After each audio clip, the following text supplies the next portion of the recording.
Good morning everybody. আমরা class 10 এর third chapter বংশগতি এবং কয়েকটি সাধারণ জিনগত রোগ এই চ্যাপ্টারটির বিষয়বস্তু সম্বন্ধে আলোচনা করেছি। আজকে আমরা এই সংক্রান্ত বিভিন্ন প্রশ্ন যা ছাত্রদের থেকে আমরা পেয়েছি সেই বিষয়গুলো নিয়ে আলোচনা করে দেব। বিভিন্ন জায়গাতে তাদের যে কতগুলো না বোঝার জায়গা ছিল, কতগুলো প্রবলেম যেগুলো তাদের বুঝতে অসুবিধা হয়েছিল, সেই সমস্ত বিষয়গুলির উপরে কিছু প্রশ্ন আমরা পেয়েছি, হোয়াটসঅ্যাপে পেয়েছি, ব্যক্তিগত স্তরে পেয়েছি। সেই প্রশ্নগুলি ধরে ধরে আজকে আমরা আলোচনা করব। প্রথম যে প্রশ্ন আমরা পাচ্ছি, কতগুলো প্রশ্ন একই ধরনের লিঙ্কড একটির সাথে আরেকটি, যেমন হচ্ছে 3 কন্যা আছে এমন দম্পতির চতুর্থ সন্তান কন্যা হওয়ার সম্ভাবনা কত শতাংশ।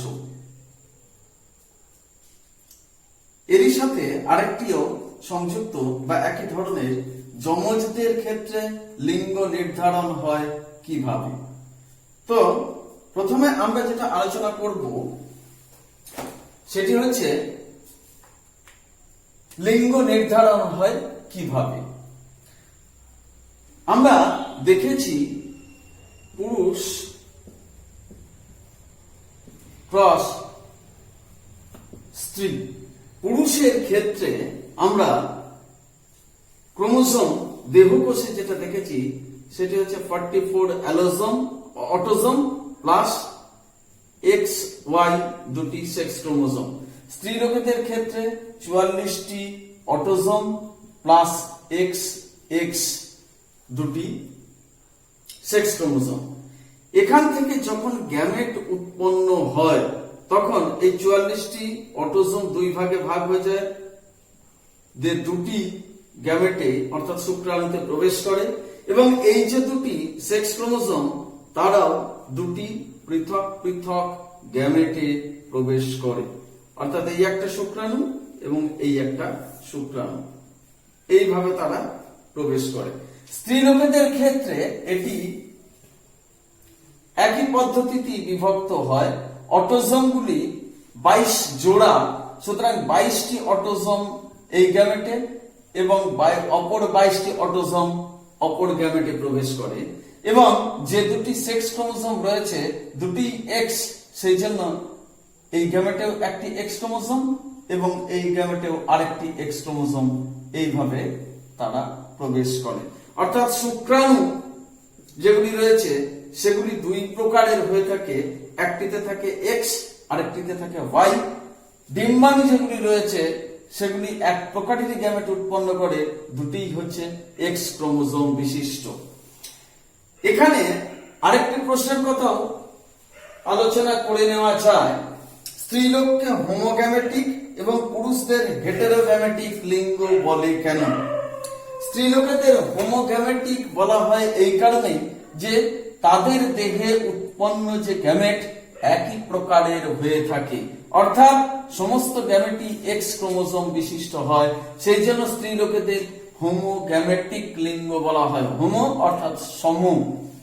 পুরুষদের হেটেরোগ্যামেটিক লিঙ্গ বলা হয় এই জন্যই তারা যে গ্যামেটগুলি উৎপন্ন করে, যে শুক্রাণুগুলি উৎপন্ন করে, তাদের অর্ধেক হচ্ছে এক্স ক্রোমোজোম বিশিষ্ট, বাকি অর্ধেক হচ্ছে ওয়াই ক্রোমোজোম বিশিষ্ট, সেই জন্য পুরুষদের হেটেরোগ্যামেটিক লিঙ্গ বলা হয়। এখন এদের মধ্যে যে নিষেক হওয়ার পরে সেখানে আমরা কিভাবে সন্তান উৎপন্ন হচ্ছে সেই বিষয়টিকে একটু দেখে নিই।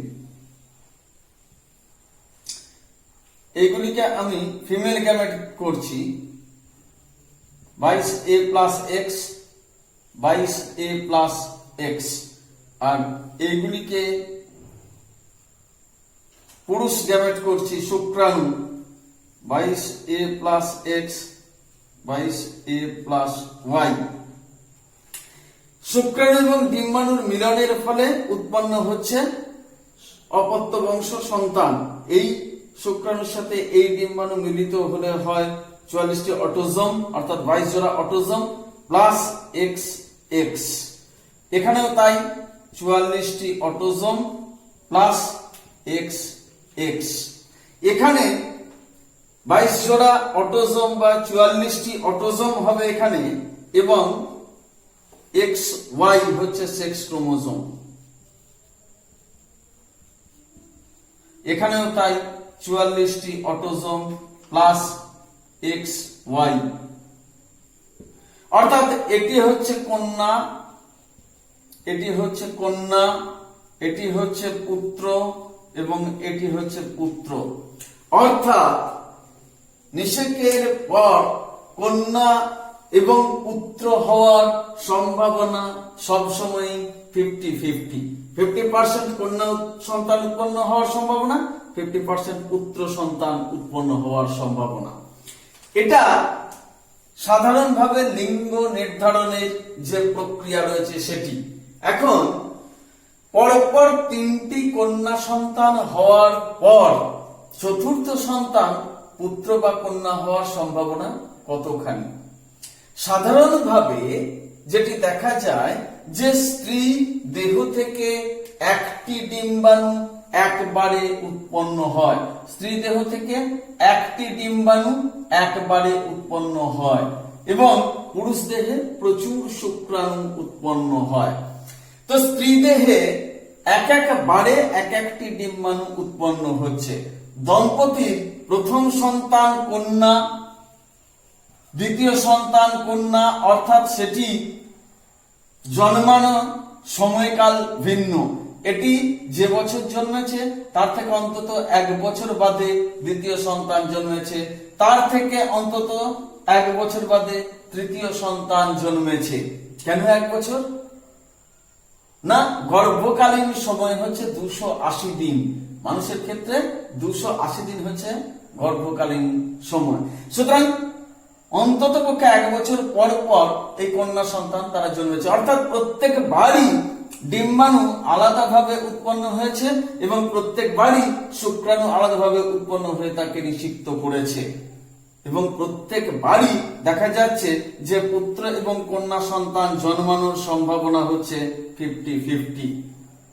চতুর্থ সন্তানের ক্ষেত্রেও পুত্র বা কন্যা সন্তান হওয়ার সম্ভাবনা সবসময়ই হচ্ছে 50-50 বা 1:1। পুত্র ইষ্ট কন্যা সন্তান উৎপন্ন হওয়ার সম্ভাবনা হচ্ছে 1:1 বা 50% করে। সুতরাং চতুর্থ সন্তান দম্পতির ক্ষেত্রে জন্মানোর ক্ষেত্রে কন্যা সন্তান হওয়ার সম্ভাবনা 50%, পুত্র সন্তান হওয়ার সম্ভাবনাও 50%। এখন আসছি যমজদের ক্ষেত্রে লিঙ্গ নির্ধারণ হয় কিভাবে। যমজদের ক্ষেত্রে সাধারণভাবে একই পদ্ধতি। এক্ষেত্রে আমরা যেটি দেখলাম, স্বাভাবিক সাধারণ অবস্থায় একটি ডিম্বাণু একবারে উৎপন্ন হয় বা পরিণত হয় স্ত্রী দেহে। স্ত্রী দেহে একবারে একটি ডিম্বাণু পরিণত অবস্থা প্রাপ্ত হয়। সুতরাং এক্ষেত্রে যদি একটি ডিম্বাণু পরিণত হয় তাকে নিষিক্ত করবে একটি শুক্রাণু। স্বাভাবিক অবস্থায় কি তৈরি হবে? না, সেটি হচ্ছে আইদার পুত্র অথবা কন্যা। যদি এটি হয় তাহলে দেখা যাবে যে 44 অটোজোম প্লাস এক্স এক্স, অর্থাৎ কন্যা হওয়ার সম্ভাবনা।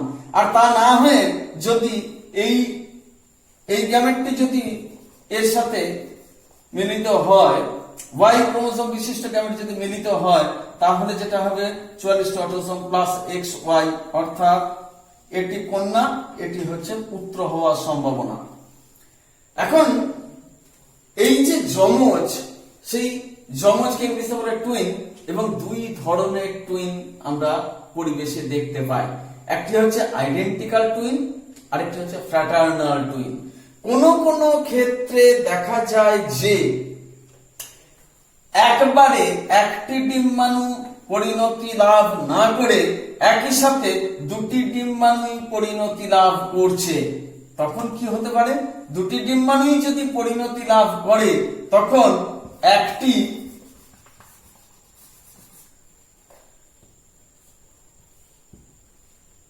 ডিম্বাণু এক্স ক্রোমোসোমের দ্বারা নিষিক্ত হতে পারে, অপর ডিম্বাণু ওয়াই ক্রোমোসোমের দ্বারা নিষিক্ত হতে পারে। অর্থাৎ এক্ষেত্রে তখন পুত্র হওয়ার সম্ভাবনা এই ডিম্বাণু থেকে।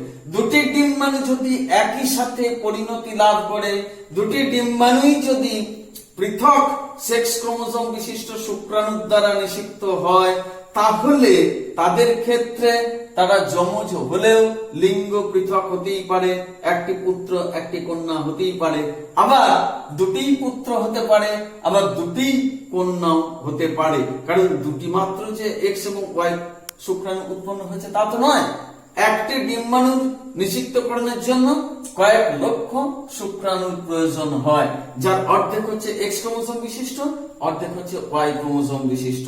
সুতরাং সেই প্রচুর সংখ্যায় শুক্রাণুর মধ্যে দেখা যাচ্ছে যে দুটি এক্স ক্রোমোসোম বিশিষ্ট শুক্রাণু এদের দুটিকে নিষিক্ত করতে পারে, অর্থাৎ দুটি কন্যা হতে পারে। দুটি ওয়াই ক্রোমোসোম বিশিষ্ট শুক্রাণু এই দুটি ডিম্বাণুকে নিষিক্ত করতে পারে, অর্থাৎ দুটি পুত্র হতে পারে।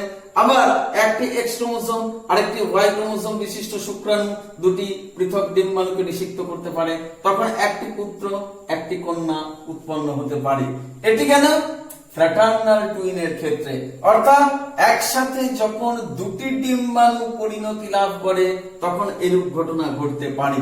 কিন্তু কখনো কখনো দেখা যায় যে এই যে নিষিক্ত হলো, নিষিক্ত হওয়ার পরে এগুলি কি সৃষ্টি করছে না, এগুলিকে বলা হচ্ছে জাইগোট। জাইগোট হচ্ছে প্রথম ডিপ্লয়েড কোষ। নিষেকের পর প্রথম উৎপাদিত ডিপ্লয়েড কোষ হলো জাইগোট। এই জাইগোট এরপর বিভাজিত হয়, বিভাজিত হয়ে কি তৈরি করবে না, একটি থেকে দুটি, তারপর চারটি, তারপর 8টি, 16টি, 32টি, এইভাবে সেটি মাল্টিপ্লাই করতে থাকে। গুণিতক হারে কোষের সংখ্যা বৃদ্ধি পেতে থাকে, যে কোষ পুঞ্জ সৃষ্টি করে। এই যে প্রথম বিভাজন, সেই প্রথম বিভাজনের পরে যদি দেখা যায় যে দুটি ক্ষেত্রে 44a+xy এটি এবং 44a+xy এই দুটি কোষ পরস্পর সংলগ্ন অবস্থা থেকে তারপর বিভাজন হয়ে 4, 8, 16 এইভাবে যাওয়ার কথা। এখন দুটি কোষই প্রথম উৎপাদিত, প্রথম বিভাজনের পরে দুটি কোষই যদি পৃথকভাবে জাইগোট রূপে কাজ করতে শুরু করে, তখন কি হবে না, এটি থেকে একটি জীবদেহ, এটি থেকে একটি জীবদেহ, অর্থাৎ উভয়ই দেখা যাচ্ছে পুত্র সন্তান উৎপন্ন হবে। আবার বিপরীত ক্রমে দেখা যাচ্ছে যে এটা যদি হয়ে থাকে প্রথম জাইগোট সেলটা, এটি বিভাজনের পরে যে দুটি কোষ উৎপন্ন করবে তারা উভয়ই যদি জাইগোট হিসেবে কাজ করতে শুরু করে, তখন এটি থেকে দেখা যাচ্ছে একটি কন্যা এবং এখান থেকে দেখা যাচ্ছে আরেকটি কন্যা একই সাথে উৎপন্ন হচ্ছে। তাদের বলা হচ্ছে আইডেন্টিক্যাল টুইন, তাদের বলা হচ্ছে আইডেন্টিক্যাল টুইন। এই পদ্ধতিতে যমজের ক্ষেত্রে লিঙ্গ নির্ধারণ হয়ে থাকে। এরপরে যে সমস্ত প্রশ্নগুলি রয়েছে সেগুলিতে আমরা আলোচনা করব।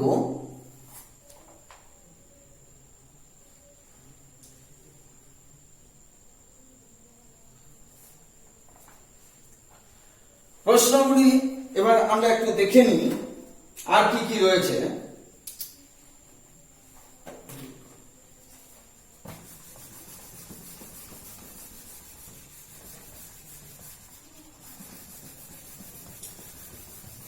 এরপরে যে প্রশ্নটি নিয়ে আলোচনা করব সেটি হচ্ছে অ্যালিন কি, লোকাস কি, এই সমস্ত প্রশ্নগুলি রয়েছে। অ্যালিন কি, লোকাসই বা কি?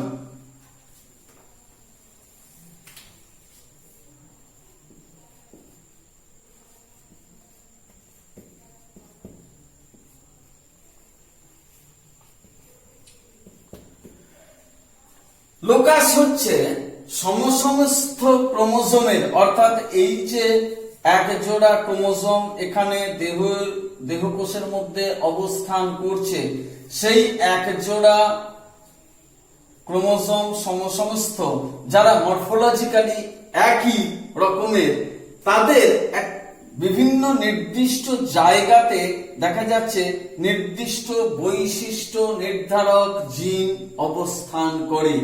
ওই নির্দিষ্ট স্থানটি যেখানে ওই নির্দিষ্ট বৈশিষ্ট্য নির্ধারক জিন উপস্থিত রয়েছে তাকে বলা হয় লোকাস।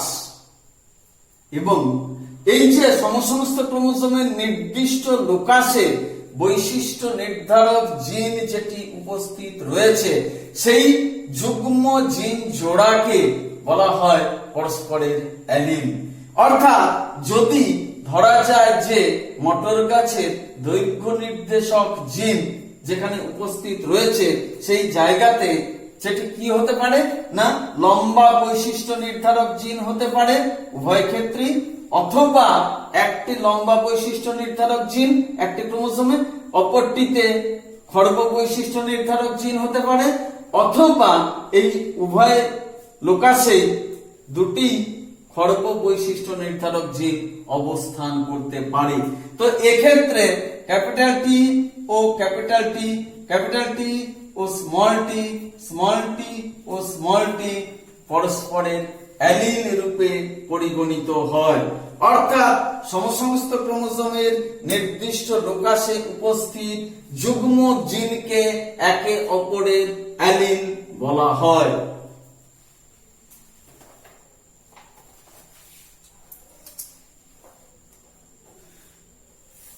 নেক্সট আসছি গিনিপিগের ক্ষেত্রে রং ছাড়া আর কি বিপরীত ধর্মী বৈশিষ্ট্য দেখা যায় বা গ্রহণ করা যায়। গিনিপিগের ক্ষেত্রে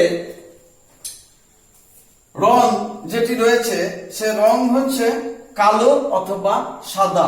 গিনিপিগের লোমের রং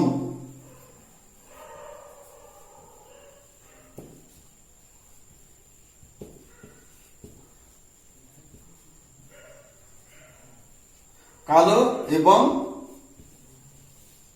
সাদা। প্রসঙ্গক্রমে জানিয়ে রাখা দরকার যে প্রথমে যে বৈশিষ্ট্যটি লেখা হয় সেটি প্রকট এবং পরে যে বৈশিষ্ট্যটি লেখা হয় সেটি হচ্ছে প্রচ্ছন্ন বৈশিষ্ট্য। এছাড়া লোমের প্রকৃতি যেটি সেটিও একটি বৈশিষ্ট্য। গিনিপিগে লোমের প্রকৃতি অর্থাৎ কারো কারো ক্ষেত্রে দেখা যায় লোম হচ্ছে কর্কশ আর কারো কারো ক্ষেত্রে দেখা যাচ্ছে লোম হচ্ছে মসৃণ। কর্কশ হলো প্রকট, মসৃণ হলো প্রচ্ছন্ন বৈশিষ্ট্য। এই দুটিকেও আমরা এখানে দেখাতে পারি এইভাবে। এবং ডাইহাইব্রিড ক্রসে এই দুটি ক্যারেক্টারকে নিয়ে দ্বিসংকর জননের পরীক্ষা আমরা করতে পারি।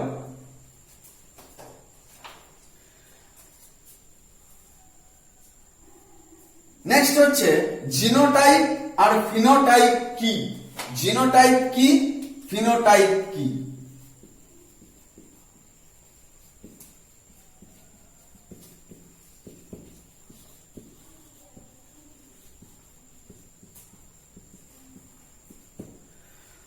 ফিনোটাইপ হলো জীবের জিন সংযুতির দ্বারা নির্ধারিত বৈশিষ্ট্যের বহিঃপ্রকাশ, তাকে বলা হয় ফিনোটাইপ। আর এই ফিনোটাইপের জন্য দায়ী যে জিনগত বিন্যাস তাকে বলা হয় জিনোটাইপ। তাহলে কি হলো না জীবের জিনগত বিন্যাসের দ্বারা, জিন সংযুতির দ্বারা নির্ধারিত বৈশিষ্ট্যের বহিঃপ্রকাশকে বলা হয় ফিনোটাইপ। যেটি বাইরে থেকে দেখতে পাওয়া যায় সেটি হলো ফিনোটাইপ। আর সেই ফিনোটাইপের জন্য কন্ট্রোলিং ফ্যাক্টর যেটি রয়েছে, নিয়ন্ত্রণ করছে যারা, সেই জিন সংযুতি বা জিনগত বিন্যাসকে বলা হচ্ছে জিনোটাইপ। যেমন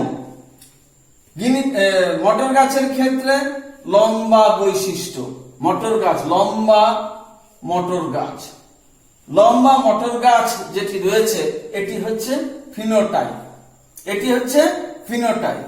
এই ফিনোটাইপের জন্য এই যে লম্বা মটর গাছ ফিনোটাইপ, এটি সৃষ্টির জন্য দায়ী কি কি হতে পারে? না, সৃষ্টির জন্য দায়ী হতে পারে ক্যাপিটাল টি এই জিন সংযুতি বা জিনগত বিন্যাস, এটাও হতে পারে, অথবা ক্যাপিটাল টি স্মল টি, এটিও হতে পারে। এই যে ব্যাপারটা লম্বা মটর গাছের এই বৈশিষ্ট্য নির্ণয়ের জন্য নির্ণায়ক ভূমিকা পালন করছে এই জিনগত বিন্যাস অথবা এই জিনগত বিন্যাস, এটিকে বলা হচ্ছে জিনোটাইপ। তাহলে লম্বা মটর গাছের জিনোটাইপ হচ্ছে এটা অথবা এটা, কোনটি সেটা আবার পরবর্তীকালে বিচার্য বিষয়। আর ফিনোটাইপ হচ্ছে লম্বা মটর গাছ। whereas বেঁটে মটর গাছের জন্য এটি হচ্ছে একটি ফিনোটাইপ। এই ফিনোটাইপের জন্য দায়ী জিনগত বিন্যাস কি? না, সেটি হচ্ছে স্মল টি এবং স্মল টি। এটি হচ্ছে এই যে ফিনোটাইপ, এই ফিনোটাইপ নির্ণায়ক জিনগত বিন্যাস হচ্ছে এই স্মল টি। সুতরাং আবারও বলি, জীবের জিনগত বিন্যাস বা জিন সংযুতির দ্বারা নির্ধারিত বৈশিষ্ট্যের বহিঃপ্রকাশ যেটি, সেটিকে বলা হয় ফিনোটাইপ।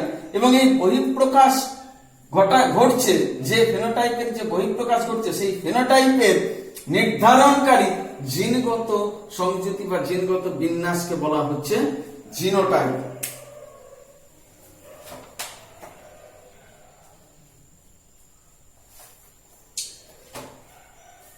হোমোজাইগাস জীবে কি প্রকট বৈশিষ্ট্য দেখা যায়? হোমোজাইগাস কাকে বলবো, হেটেরোজাইগাস কাকে বলবো? হোমোজাইগাস কাকে বলবো এবং হেটেরোজাইগাস কাকে বলবো?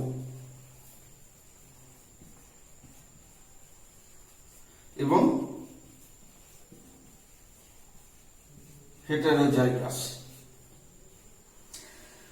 হোমোজাইগোট থেকে সৃষ্ট জীবকে বলা হচ্ছে হোমোজাইগাস, হেটেরোজাইগোট থেকে সৃষ্ট জীবকে বলা হচ্ছে হেটেরোজাইগাস। তাহলে হোমোজাইগোট থেকে সৃষ্ট জীবকে বলা হচ্ছে হোমোজাইগাস, হেটেরোজাইগাস থেকে সৃষ্ট জীবকে বলা হচ্ছে হেটেরোজাইগাস। এখন হোমোজাইগোট সৃষ্টি হয় কিভাবে? হোমোজাইগোট সৃষ্টি হয় কিভাবে? হোমোজাইগোট কাদেরকে বলবো?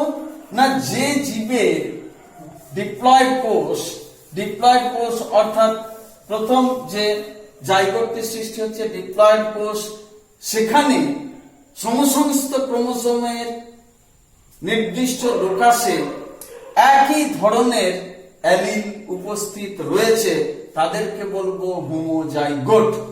যেমন মটর গাছের ক্ষেত্রে ক্যাপিটাল টি এটি হচ্ছে একটি হোমোজাইগোট, আবার এটি হচ্ছে একটি হোমোজাইগোট।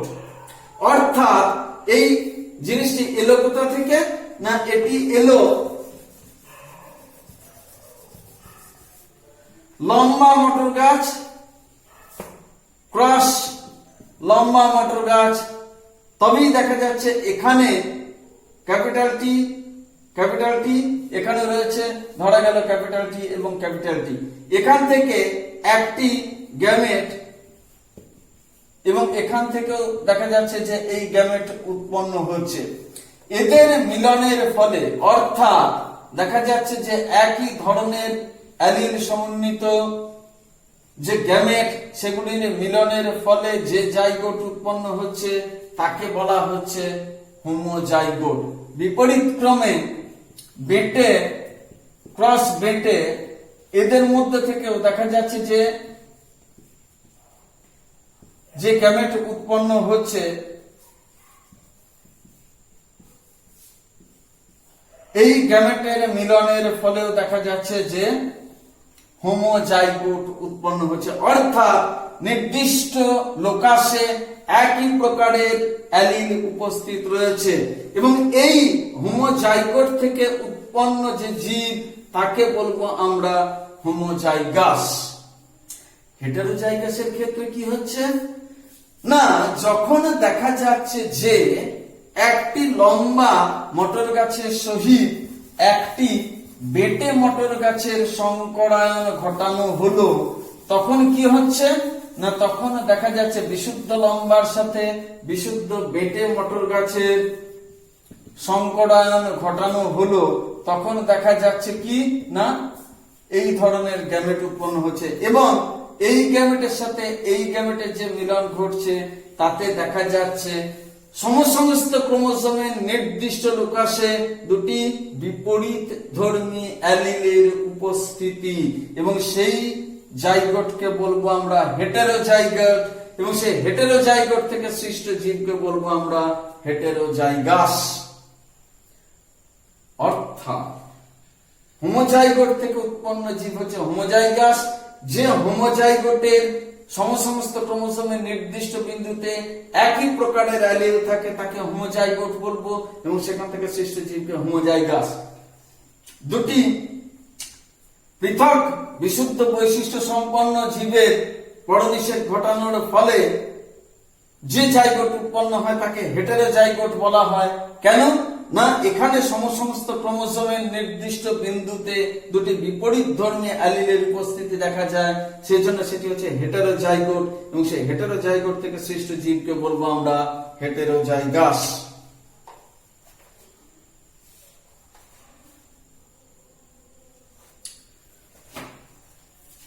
নেক্সট প্রশ্ন যেটি সেটি বহুবার পরীক্ষায় এসেছে, এই ধরনের প্রশ্ন অনেকবারই শর্ট অ্যান্সার টাইপের প্রশ্নতে দেওয়া থাকে।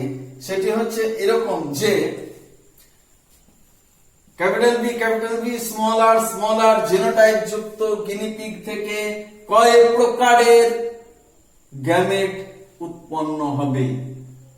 এখানে দেখা যাচ্ছে যে এটিও একই প্রকার অ্যালিল সমন্বয় এবং এটি একই প্রকার অ্যালিল সমন্বয়। সুতরাং এরা যখন গ্যামেট উৎপন্ন করবে তখন এই সমস্ত ক্রোমোজোম দুটি আলাদা আলাদা গ্যামেটে প্রবেশ করবে, এই সমস্ত ক্রোমোজোম দুটি আলাদা গ্যামেটে প্রবেশ করবে। সুতরাং এটি এক প্রকারের গ্যামেট, এটি আরেক প্রকারের গ্যামেট। সুতরাং এক্ষেত্রে আমরা দেখতে পাবো কয় প্রকারের গ্যামেট উৎপন্ন হয়েছে, না এক প্রকারের গ্যামেট উৎপন্ন হচ্ছে, এক প্রকারের গ্যামেট উৎপন্ন হচ্ছে। যদি এরকম হয় ক্যাপিটাল বি স্মল আর তাহলে কয় প্রকারের গ্যামেট উৎপন্ন হবে, না দেখা যাচ্ছে যে এটি দুই প্রকারের এবং এরা হচ্ছে এক প্রকারের। সুতরাং এই দুটি আলাদা আলাদা গ্যামেটে প্রবেশ করবে, এই দুটি আলাদা আলাদা গ্যামেটে প্রবেশ করবে এবং সেক্ষেত্রে দেখা যাবে দুই প্রকার গ্যামেট উৎপন্ন হয়েছে, ক্যাপিটাল বি স্মল আর এবং স্মল বি স্মল আর। যদি দেখা যায় যে এরকম জিনোটাইপ যুক্ত জীব, সেক্ষেত্রে কয় প্রকারের গ্যামেট উৎপন্ন হবে, না সেক্ষেত্রে আমরা দেখতে পাচ্ছি যে চার প্রকারের হবে। কেন? Capital B capital R, capital B small R, small B capital R, small B small R. সুতরাং এরকম জিনোটাইপ যুক্ত জীবের থেকে চার প্রকার গ্যামেট উৎপন্ন হবে। আশা করি বিষয়টা আমরা পরিষ্কার করতে পেরেছি। নেক্সট প্রশ্ন হচ্ছে শুক্রাণুতে অটোজোমের সংখ্যা কত? এটি আমরা অলরেডি ডিসকাস করেছি। শুক্রাণুতে অটোজোমের সংখ্যা, আমরা দেহকোষে অটোজোমের সংখ্যা কটা সেটা দেখেছি। মানুষের ক্ষেত্রে দেহকোষে অটোজোমের সংখ্যা হচ্ছে 44, পুরুষ হচ্ছে এবং স্ত্রী উভয়ের ক্ষেত্রেই হচ্ছে 44টি অটোজোম প্লাস দুটি সেক্স ক্রোমোজোম, অর্থাৎ আইদার XY আর এদিকে হচ্ছে 44টি অটোজোম প্লাস XX। এই অটোজোম দেহকোষে যখন গ্যামেট উৎপন্ন হবে তখন কি হচ্ছে না এটি দুভাগে ভাগ হয়ে যায়। 22টি অটোজোম একটি গ্যামেটে, অপর গ্যামেটে অপর 22টি অটোজোম প্রবেশ করে। এক্ষেত্রেও তাই হয়। তাহলে পুরুষের ক্ষেত্রে পুরুষ মানুষের শুক্রাণুতে অটোজোমের সংখ্যা হচ্ছে 22টি, এখানেও দেখতে পাচ্ছি আমরা 22টি, প্লাস X অথবা প্লাস Y এই নিয়ে গঠিত হচ্ছে। তাহলে অটোজোমের সংখ্যা হচ্ছে 22টি পুরুষ মানুষের শুক্রাণুতে অটোজোমের সংখ্যা 22টি, স্ত্রী লোকেদের ডিম্বাণুতে অটোজোমের সংখ্যা হচ্ছে 22টি, পুরুষ মানুষের শুক্রাণুতে ক্রোমোজোম সেক্স ক্রোমোজোমের সংখ্যা 1টি, 80 অথবা 80, স্ত্রী লোকেদের ক্ষেত্রে ডিম্বাণুতে সেক্স ক্রোমোজোমের সংখ্যা কটি? 1টি, দুটো ক্ষেত্রেই X হয়ে থাকে। তাহলে এই প্রশ্নের জবাব আমরা পেলাম।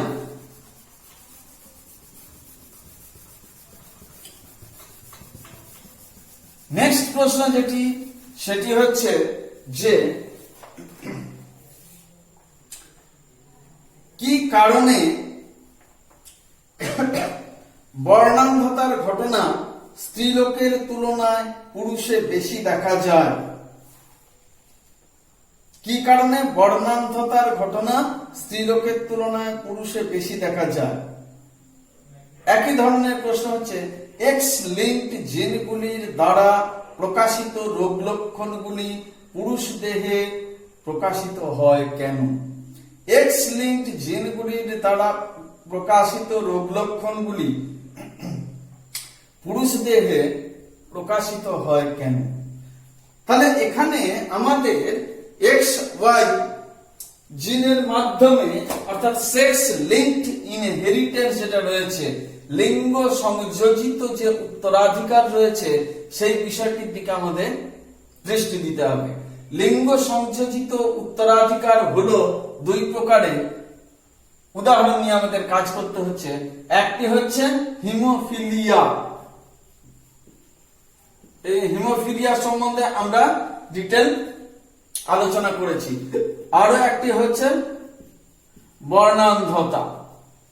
উভয়ই হচ্ছে প্রচ্ছন্ন বৈশিষ্ট্য, উভয়ই হচ্ছে এক্স ক্রোমোজোম বাহিত। এটি এদের অন্যতম বৈশিষ্ট্য। উভয় বৈশিষ্ট্যই হচ্ছে এক্স ক্রোমোজোম বাহিত এবং রোগগ্রস্ত অবস্থাটি হচ্ছে প্রচ্ছন্ন বৈশিষ্ট্য সম্পন্ন। তাহলে স্বাভাবিকতা কি? স্বাভাবিকতাটি হচ্ছে এক্ষেত্রেও প্রকট, এক্ষেত্রেও প্রকট। তাহলে স্বাভাবিক হলো প্রকট, হিমোফিলিয়া হলো প্রচ্ছন্ন। স্বাভাবিক হলো প্রকট, বর্ণান্ধতা হলো প্রচ্ছন্ন। যে কোনো একটা ধরে এগোনো যাক। ধরা গেল এটি হিমোফিলিয়া, তাহলে আমরা প্লাস চিহ্ন দিয়ে এটিকে প্রকট, এটিকে স্বাভাবিকতা বলছি আমরা, এবং এই চিহ্ন দিয়ে এটি হচ্ছে প্রচ্ছন্ন, এটি হচ্ছে হিমোফিলিয়া। এটিকে বোঝানোর চেষ্টা করছি। উভয় এক্স ক্রোমোজোম বাহিত, তাহলে এটিও এক্স ক্রোমোজোম বাহিত এবং এটিও হচ্ছে এক্স ক্রোমোজোম বাহিত। তাহলে আমরা স্ত্রী লোকেদের ক্ষেত্রে যেটি দেখতে পাবো সেটি হচ্ছে, স্ত্রী দেহের ক্ষেত্রে আমরা যেটি দেখতে পাবো, 3 রকমের কম্বিনেশন দেখতে পাবো। X plus x plus, x plus x H, x H, x H, এই 3 প্রকারের কম্বিনেশন আমরা দেখতে পাবো। এটি হচ্ছে স্বাভাবিক, এটি হচ্ছে প্রকট বৈশিষ্ট্য। যেহেতু স্বাভাবিকতা, প্রচ্ছন্ন বৈশিষ্ট্য উপস্থিত থাকলেও, দেহে উপস্থিত থাকলেও প্রকট বৈশিষ্ট্যটি প্রকাশিত হবে। কিন্তু এই হিমোফিলিয়ার জিনটি কিন্তু এই স্ত্রীলোকটি বহন করছে, সেই জন্য এদেরকে বলা হচ্ছে স্বাভাবিক দেখতে, আসলে কিন্তু বাহক। আর এরা হচ্ছে সত্যিকারের হিমোফিলিক অর্থাৎ হিমোফিলিয়া রোগগ্রস্ত। পুরুষদের ক্ষেত্রে কি হয়? পুরুষদের ক্ষেত্রে আমরা 2 প্রকারের কম্বিনেশন পেয়ে থাকি, এইটা অথবা এইটা। এটা হচ্ছে স্বাভাবিকতা আর এটি হচ্ছে হিমোফিলিক। তাহলে খুব সাধারণভাবে আমরা বলতে পারি যে একটা পপুলেশনে এই এইচ ক্রোমোজোম সমন্বিত এক্স ক্রোমোজোম, এইচ বৈশিষ্ট্য সমন্বিত হিমোফিলিয়া বৈশিষ্ট্য সমন্বিত এক্স ক্রোমোজোমের ডিস্ট্রিবিউশনটি 3 ভাগে ভাগ হয়ে যায়। এবং এই ক্ষেত্রে পুরুষ মানুষের ক্ষেত্রে একটা গোষ্ঠীর মধ্যে, একটা পপুলেশনের মধ্যে হিমোফিলিয়া জিন বহনকারী এক্স ক্রোমোসোম দুটি ভাগে ভাগ হয়ে যায়। সুতরাং স্বাভাবিক গাণিতিক নিয়মে দেখা যাচ্ছে পুরুষ মানুষের মধ্যে এর সংখ্যা অপেক্ষাকৃত অনেক বেশি রয়েছে, রোগটি প্রকাশিত হওয়ার সম্ভাবনা বেশি রয়েছে। দ্বিতীয় আরেকটি বিষয় যে এক্স ক্রোমোসোম বাহিত যে ডিসঅর্ডার বা রোগটি রয়েছে সেটি পুরুষ মানুষের দেহে প্রকাশিত হয়ে যায়, কারণ তাকে সাপ্রেস করার মতো কোনো প্রকট জিন পুরুষের দেহে থাকে না। whereas স্ত্রী লোকেদের ক্ষেত্রে এই ক্রোমোসোম থাকলেও সেটিকে সাপ্রেস করার মতো প্রকট জিন স্বাভাবিকতা অবস্থান করে। সেই জন্য স্ত্রী দেহে সব ক্ষেত্রে এই জিনটি থাকলেই যে সেটি প্রকাশিত হবে তা নাও হতে পারে, কিন্তু পুরুষের ক্ষেত্রে এই জিনটি এক্স ক্রোমোসোমে উপস্থিত থাকলেই সেই রোগটি প্রকাশিত হয়ে থাকে। তাহলে স্ত্রী লোকেদের ক্ষেত্রে 3 ভাগে ভাগ হচ্ছে, পুরুষদের ক্ষেত্রে 2 ভাগে ভাগ হচ্ছে। ন্যাচারালি পুরুষের ক্ষেত্রে হিমোফিলিয়া রোগীর সংখ্যা বা বর্ণান্ধতার ক্ষেত্রে একই কথা, বর্ণান্ধতা রোগীর সংখ্যা বেশি হয় স্ত্রীর তুলনায় পুরুষের ক্ষেত্রে। আর এক্স ক্রোমোসোমে থাকলেই পুরুষের দেহে সেটি প্রকাশিত পাবে, কিন্তু স্ত্রী দেহে সব সময় প্রকাশ নাও পেতে পারে। তার কারণ হচ্ছে তাকে সাপ্রেস করার মতো, তাকে চেপে দেওয়ার মতো প্রকট বৈশিষ্ট্য স্বাভাবিকতা অনেক ক্ষেত্রেই বর্তমান। সেই জন্য এই রকম তার বহিঃপ্রকাশ আমরা দেখতে পাই।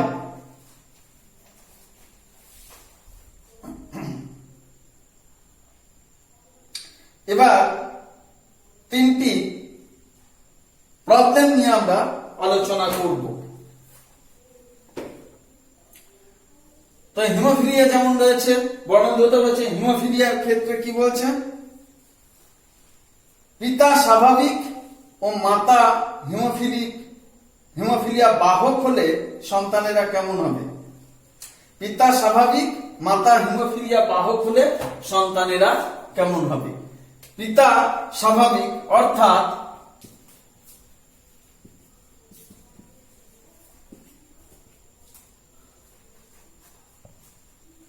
পিতা হচ্ছে, আর মাতা হিমোফিলিয়া বাহক অর্থাৎ এইটা।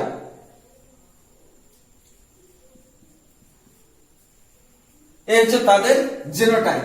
এখানে যখন গ্যামেট উৎপন্ন হবে তখন আমরা দেখব এই প্রকারের গ্যামেট উৎপন্ন হয়েছে।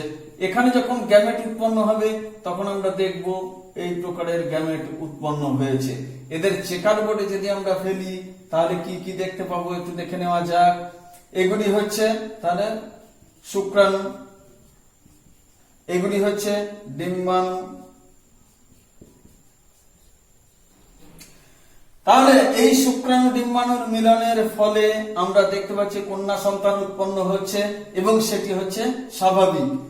এই শুক্রাণুর সাথে এই ডিম্বাণু মিলিত হলে দেখা যাচ্ছে পুত্র সন্তান উৎপন্ন হচ্ছে এবং তারা স্বাভাবিক। এই শুক্রাণুর সাথে এই ডিম্বাণু মিলিত হলে আমরা দেখতে পাচ্ছি উভয় প্রকার জিন উপস্থিত রয়েছে। এখানে কন্যা সন্তান উৎপন্ন হচ্ছে কিন্তু সেটি হচ্ছে বাহক, আর এই শুক্রাণু এবং এই ডিম্বাণু মিলিত হলে যেটি হচ্ছে সেটি হচ্ছে হিমোফিলিয়া রোগগ্রস্ত পুত্র। তাহলে এটা হচ্ছে স্বাভাবিক কন্যা, এখানে হচ্ছে স্বাভাবিক পুত্র, এখানে হচ্ছে বাহক কন্যা, এখানে হচ্ছে হিমোফিলিক পুত্র।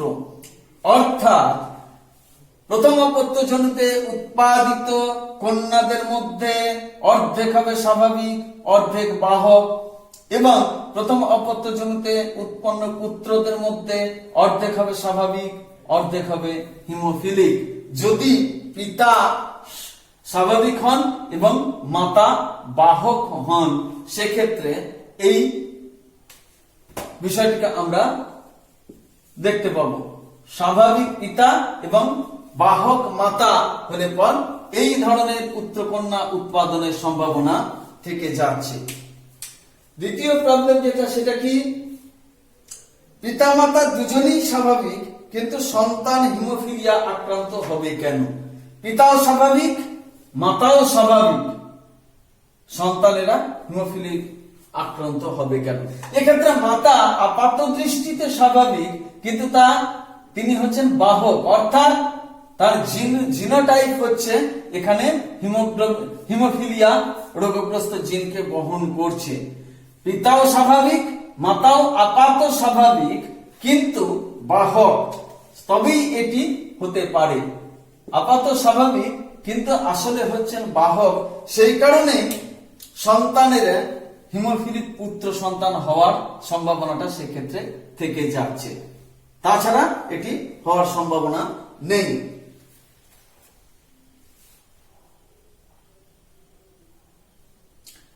নেক্সট হচ্ছে পিতা বর্ণান্ধ, মাতা স্বাভাবিক হলে সন্তানেরা কেমন হবে? পিতা বর্ণান্ধ, মাতা স্বাভাবিক। তো বর্ণান্ধর ক্ষেত্রে একই কথা প্রযোজ্য, স্বাভাবিকতা হচ্ছে প্রকট এবং প্রচ্ছন্ন হচ্ছে বর্ণান্ধতা, অর্থাৎ লাল সবুজ রং তারা আলাদা করতে পারবে না। তাহলে এক্ষেত্রে আমরা যেটা দেখি সেটি হচ্ছে যে এক্স সি প্লাস হচ্ছে প্রকট এবং এক্স সি হচ্ছে প্রচ্ছন্ন, এটি হচ্ছে বর্ণান্ধতা, এটি হচ্ছে বর্ণান্ধতা। তো এখানে আমরা স্ত্রীলোকেদের ক্ষেত্রে যে জিনগত বিন্যাসগুলিকে দেখতে পাবো সেগুলি কেমন হবে? স্বাভাবিক হচ্ছে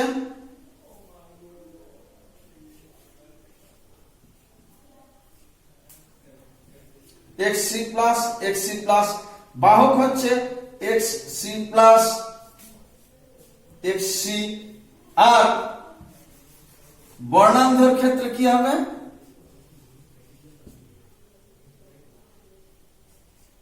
XC XC।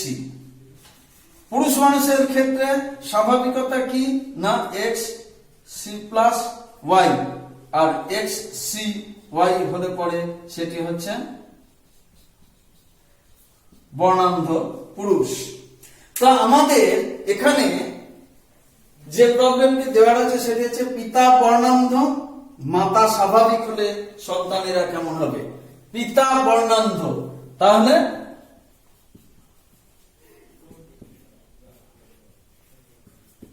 ক্রস স্বাভাবিক মাতা, স্বাভাবিক অর্থে সম্পূর্ণ স্বাভাবিক মাতা এক্ষেত্রে, অন্যথায় বাহক বলা হতো। বর্ণান্ধ পিতা মানে হচ্ছে এই তার জিনোটাইপ, আর স্বাভাবিক মাতা হচ্ছে এই জিনোটাইপ। তাহলে এখান থেকে যে গ্যামেট উৎপন্ন হবে সেটি কি না এই প্রকারের গ্যামেট উৎপন্ন হচ্ছে, এখান থেকে যে গ্যামেট উৎপন্ন হচ্ছে সেটি হচ্ছে এই প্রকারের গ্যামেট। এবার এটিকে চেকার বোর্ডে ফেললে কি দেখতে পাচ্ছি আমরা দেখে নেওয়া যাক।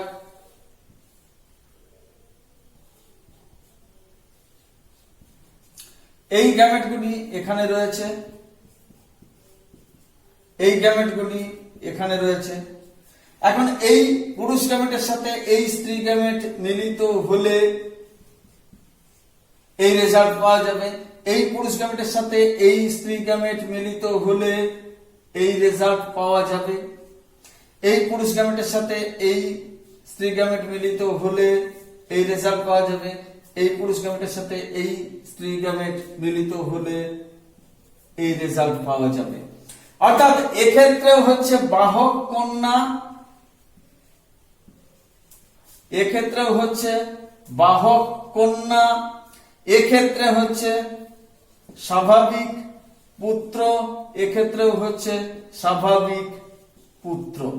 অর্থাৎ প্রথম অপত্যজনিতে উৎপাদিত উৎপন্ন পুত্রের প্রত্যেকেই স্বাভাবিক এবং প্রথম অপত্যজনিতে উৎপন্ন কন্যাদের প্রত্যেকেই হবে বাহক কন্যা।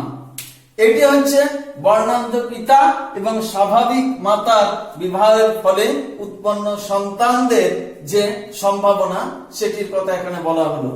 নেক্সট যে প্রশ্নটি নিয়ে আমরা আলোচনা করব, এখানে আমরা এক্স ক্রোমোসোম সম্পর্কিত যে জিনগুলি রয়েছে তাদের সম্বন্ধে খানিকটা আলোচনা করলাম।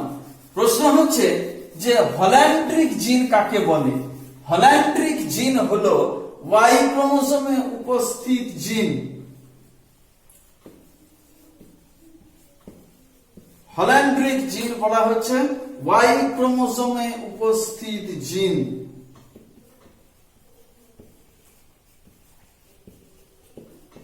অর্থাৎ ওয়াই ক্রোমোসোম যে সমস্ত জিনগুলিকে বহন করে নিয়ে চলে তাদেরকে বলা হচ্ছে হল্যান্ড্রিক জিন। যেমন উদাহরণ হিসেবে বলা যায় যে কানে যে বড় বড় লম্বা চুল, কানে বড় বড় লম্বা চুল, যেটাকে বলা হচ্ছে হাইপারট্রাইকোসিস। হাইপারট্রাইকোসিস হচ্ছে এর উদাহরণ।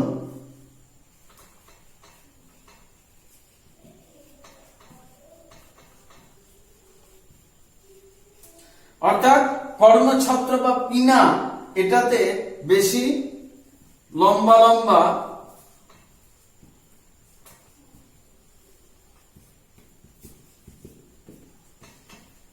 পিনায় উপস্থিত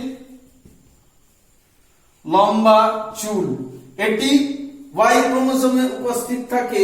আর ওয়াই ক্রোমোসোমে উপস্থিত থাকা মানে কেবলমাত্র পুরুষের দেহে এটিকে দেখতে পাওয়া যায়। টেস্টিস ডিটারমাইনিং ফ্যাক্টর, টেস্টিস ডিটারমাইনিং ফ্যাক্টর এটিও ওয়াই ক্রোমোসোমেই থাকে এবং সেই জন্য শুক্রাশয় উৎপন্ন হয় পুরুষের দেহে।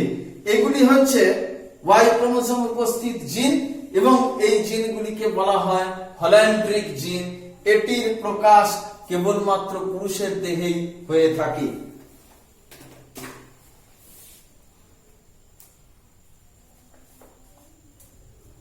যে সমস্ত প্রশ্নগুলি আমরা পেয়েছিলাম এই বংশগতি এবং কয়েকটি সাধারণ জিনগত রোগ এই চ্যাপ্টারের উপরে, সেই প্রশ্নগুলি সম্বন্ধে আমরা আলোচনা করে দিলাম।